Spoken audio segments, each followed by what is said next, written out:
I was gonna upload a reading vlog today, but Game of Thrones happened, and my priorities changed.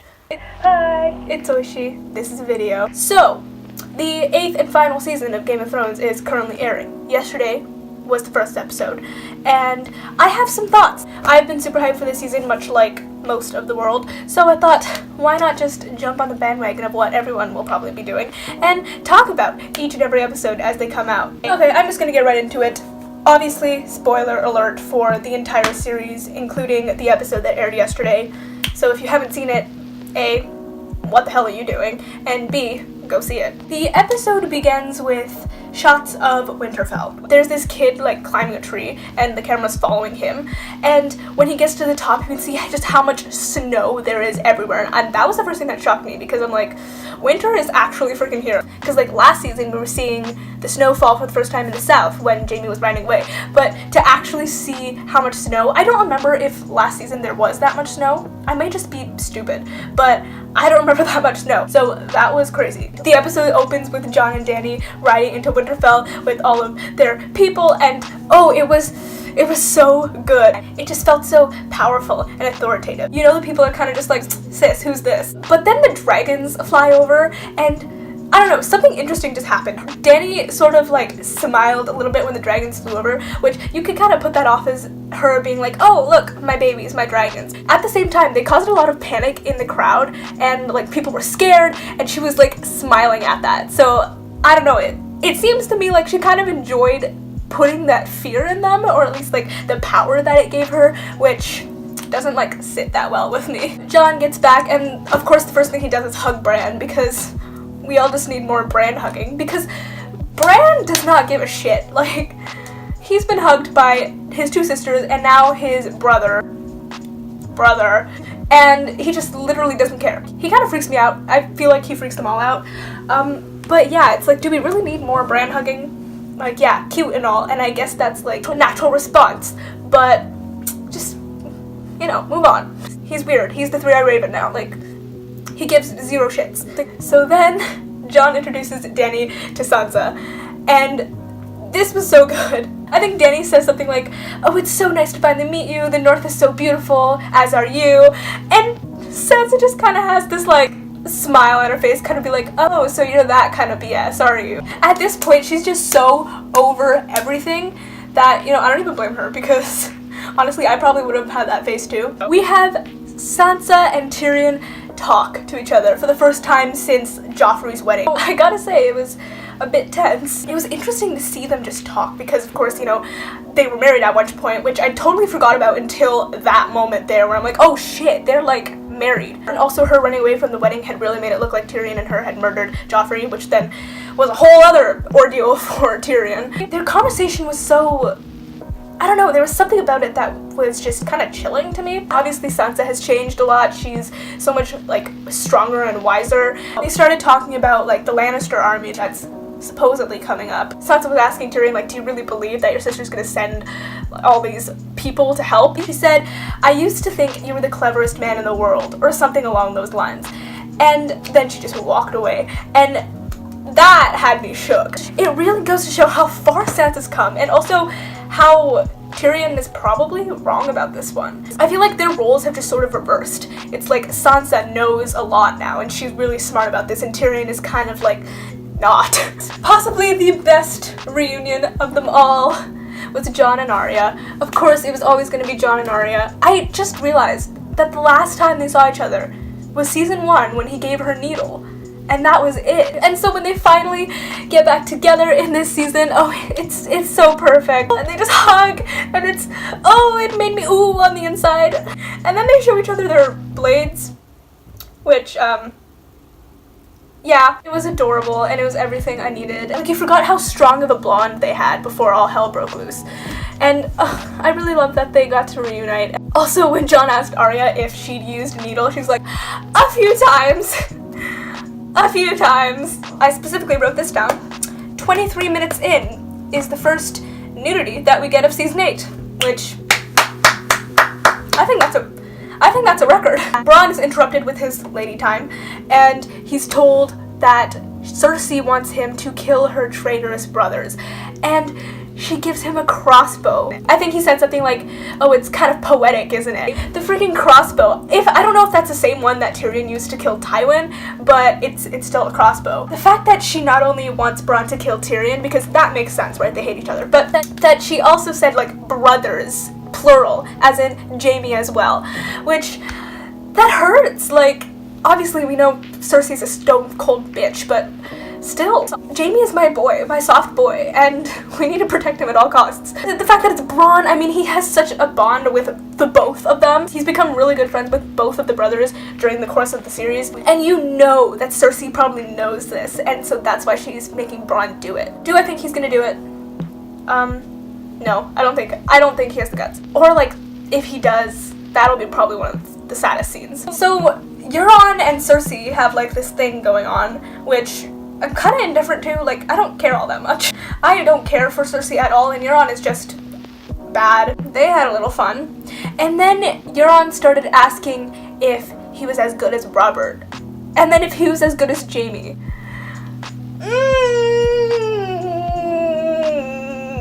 The fact that no one seems to care. No one seems to care that she was banging her brother, her twin brother. And he's just, like, casually comparing sex to him. Like, stop, please. I didn't come for this. And then Theon saves Yara, which finally, it was so good to finally see that happen, especially with everything that Theon's been throughout the whole series. I mean, he was arrogant, and then he was weak, and then he was just nothing, and now he's finally getting some of that Theon Greyjoy back in him, and he's so, like, loyal to Yara. He keeps calling her his queen, and how, like, he wants her to rule, and I like that for his character. And also, he wants to go to Winterfell and help there, and yes, we need some of that redemption from Theon, especially for the whole series. He's just been a mess, and I like to see that he's kind of pulling himself together. Also, when he saves Yara, she just, like, bonks him in the head, which, appropriate. The number of times in this episode where people mention wanting Jon to be king and not really wanting Dany, it's a record number. I feel like we've had so many different characters in different combinations talk about how Jon is the king in the north, and you brought a complete stranger home, and now you, like, gave up your crown for her. Like, we had that conversation so many times. We had it with Sansa and Jon. We had it with Tyrion and Varys and Davos. We had it with, like, Lady Mormont and everyone in that room. We get it. You trust Jon and not Dany. And I know it's, like, a big part of the whole thing that he's the king in the north and he wants to save the north, right? And that they all elected him to be the king, and now he's just brought this, like, next what's-her-face in. That was a lot of screen time that was taken up with just the same conversation, like, just warped with different characters. So when Jon and Dany are walking, like, in the courtyard, and Dany's like, oh, your sister doesn't like me, does she? Bitch, no, she doesn't like you. And then she said something like, she doesn't have to be my friend, but I am her queen, and if she can't respect me, ... Bitch, I'm sorry, what? Sis, that's sort of like a threat. I don't know. I feel like as the series progresses, Dany just keeps getting more and more unlikable. In the beginning, we were all for, like, yeah, Daenerys Targaryen, freaking come over to Westeros and take the throne. But now she gets more and more powerful. She's just kind of annoying. Her ego keeps getting bigger and bigger, and it's not attractive. Jon and Dany riding the dragons. That was wonderful. It was so fun to watch. It felt so freeing. And also, I'd like to point out that Jon was riding Rhaegal, named after Rhaegar Targaryen, aka Dany's brother, aka Jon's father. Just thought I'd point that out. Also, they had this, like, weird flirting thing going on while they were flying with the dragons. Like, damn, sis, that's some next level flirting. They sat down in this, like, random ass field and have a little more incest. Yay or nay, I don't know. I feel like at this point, does it matter? Yeah, it does. Weird thing, when Jon and Dany were kissing, Jon, like, opens his eyes and sees Drogon just, like, staring right at him. I'm like, what the heck? That's so unnerving. Just seeing this giant dragon, who is coincidentally named after her ex-husband, just staring at you, making out with your girl. Pretty weird. Yeah, I'm not into that. We get to see the Hound and Arya finally get together again. They have a conversation that only the Hound and Arya can have. But that's not even the highlight. The highlight is Arya and Gendry. Somehow, over the freaking 4 seasons that Gendry has spent rowing, he's gotten, like, attractive, and Arya's gotten older and more legal, and she's attractive, and yeah, there was more flirting. I feel like, I don't know what I was watching at this point. I'm like, why am I suddenly watching a high school drama? Like, there's so much flirting for no reason, but I'm still living for it. You know, it's like one of those trashy high school dramas where you know it's not the best it could be, and you know that you're kind of just like, what's really happening here? But at the same time, you live for it because it's trash, but it's your trash, you know? I've officially decided I want that to happen. I want Gendry and Arya to be a little thing, preferably before Gendry probably dies, because let's be honest, he probably will. Dany comes to find Sam to thank him for saving Jorah's life, and instead she reveals that she has killed his family. Yeah. Poor Sam in that scene. I felt that. Like, he's slowly starting to cry. His dad's dead, but he's like, oh well, at least I'll be allowed back home now that my brother's the Lord. And Dany's like,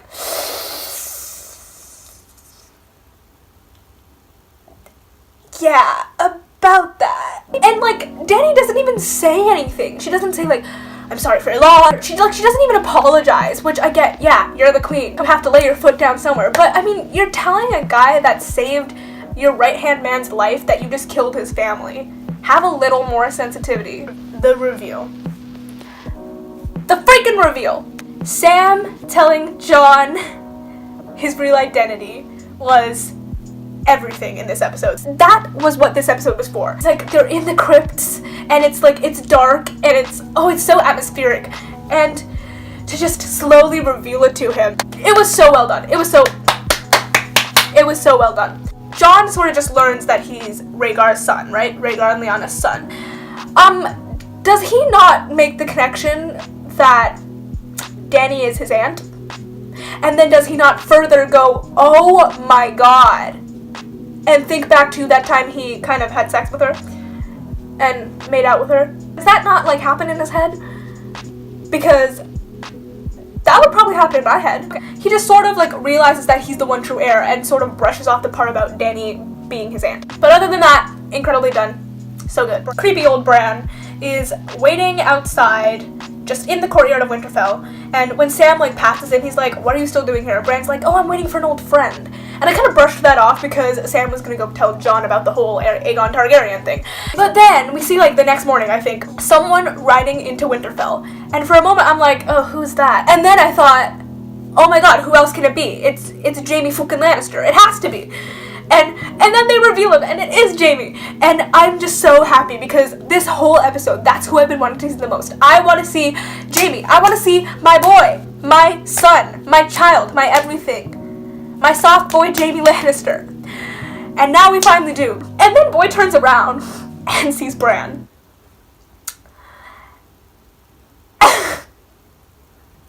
Oh shit! Can you just imagine him being like, oh, look, Winterfell, I haven't been here since season 1. Oh my god. I pushed that kid out of a window. Holy shit. The memes alone from that scene are actually everything. And then it ends. It just ends right there with him seeing Bran and Bran kind of just being like, that's it. That's the end of the episode. I literally wrote, what the F, that's it? Question mark, question mark, question mark. Y'all can't just show me the one character that I've been waiting for like 50 minutes and then cut. Especially after putting him in that situation. That was the best part of this episode. It was the reveal to Jon that he's really Aegon Targaryen and seeing Jaime and Bran look at each other like that. Oh my god, best parts of the episode. Other than that, I felt like this episode was kind of like calm. There wasn't much going on. It was really more like reintroducing the characters to us and showing us where everything's at right now. There really wasn't much in this episode, which I feel like, you know, it's the start. It's the start of something big, right? But yeah, those were the two best parts. Also, I just want to say that freaking boy that was nailed to the wall or whatever with the little spiral thing, when he screamed, oh my gone, my heart. My mom was sleeping in the next room and I almost screamed. Like, the volume was up because everyone in this show freaking mumbles, and then he just starts screaming and I was overly shook. The memes from that scene are awesome too. But yeah, that's all I really have to say. I feel like this episode, summarized, would be reintroducing the characters to us, everyone sort of being pissed at Jon for giving up his crown, and flirting? Like, a lot of flirting. If you're the one person watching this, thanks. Let me know what you thought of this episode. Also, let me know who you think is gonna die. Oh, that's a whole other thing. Who do I think is gonna die? Soft boy Jaime Lannister.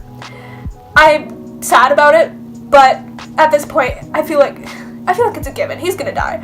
He's too soft for this world. Dany. Also, that whole Azor Ahai prophecy thing, people think it's Jon, but also, like, people think it could be Jaime, and I don't know what's gonna happen with that. But I want Cersei to die, obviously. I want her to be killed by either Jaime or Tyrion, because both of those would be so satisfying. I feel like the most satisfying would be Jaime, because obviously Tyrion has a reason for killing her, because they hate each other, but I feel like Tyrion already got that satisfaction for when he shot Tywin. So I feel like for Cersei, it has to be Jaime. Also, there's the whole thing with Jaime being the Kingslayer, so if he kills Cersei, he becomes a Queenslayer as well. Like, yeah. I feel like Jaime and Cersei are gonna end up killing each other. I don't know. That's just my crackpot theories. I've been sitting here for way too long. Thanks for watching. This has been a video. Bye-bye!